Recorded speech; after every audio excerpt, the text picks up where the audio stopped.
Hello welcome back to my channel स्वाक्स kitchen. आज पुणी थे मुझे गोटे बहुत बढ़िया रेसिपी नहीं कि आसची जोटा कि देह पाई बहुत हितकर आमला कैंडी पूरा दुकान भली परफेक्ट बनिबो।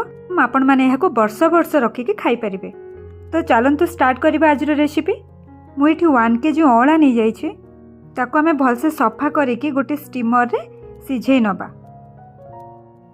देखो अँला सिझा मिनिमम आपन को 20 ରୁ 25 मिनट लगे।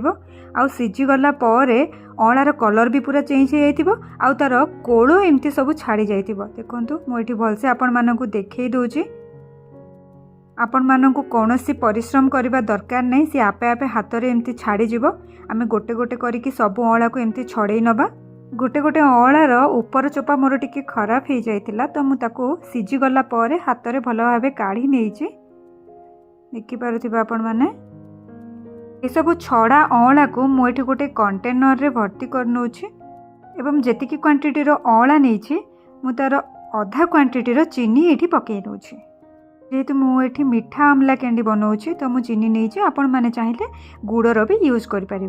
बाकी चीनी रो यूज कले कैंडी टिके धला देखा और गुड़र यूज कले कैंडी टिके कला देखा। बास एतिकी ही फरक हेले गुड़टा देहपाई जेहेतु बहुत भल आपण मैंने गुड़र यूज भी करें।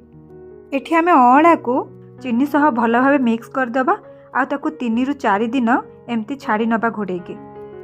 प्रतिदिन मझे मझे आपण मैंने 3 ରୁ 4 थर एमती टिके टिके सेक करिकी ताकू मिसई दउथिबे जहाद्वारा अँला भितर आमर चीनी सीरा भल भाव मिसी पारिबो। देखंतु पूरा मेल्ट हो जाइए चीनी। एठी सेकेंड डे रु ही आपण मानकर चीनी एमती मेल्ट हो जिवो।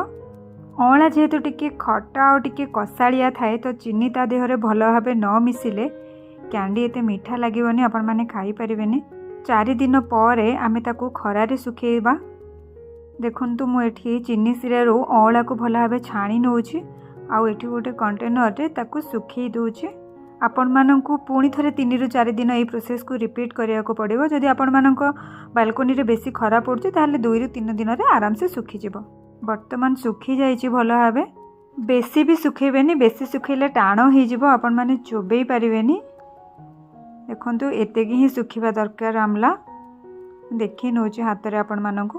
तापर मु एठी छोट छोट मिश्री दाना को गुंड करिकी तार पाउडर को एठी देई दोछि। देखि पारथिबे भल भाबे मिसेई नबा आमे अँला को से पाउडर सहित। बस रेडी हे गला हमर आमला कैंडी। देखि पारथिबे पूरा दुकान भली देखा जाउछि ना। कौन सी भी प्रिजर्वेटिव एथिरे यूज हेनी, पूरा नेचुरल प्रोसेस रे एटा बना हेछि। एमती बनेकी आपण ताकू डब्बारे रखिकी वर्ष सारा यूज करि परिबे जोटा कि देह पाई बहुत भल। समस्ते याकू खाई परिबे, टेस्टी भी आउ हेल्दी भी। ओके आपण माने निहाती बनांतु एमती। मु आशा करूछि घरे पिलारू बड़ समस्ते ए रेसिपी को बहुत पसंद करिवे। एतिकी सियोर जे आपण माने गोटे कैंडी खाइला माने पूरा डब्बा सरी जिवो। तो आजिर प्रिपरेशन आपण मानकु केमती लागिला मते कमेंट रे जणैबा को बिल्कुल भूलिबेनी।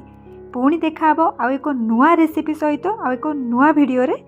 रहिली, बाय बाय।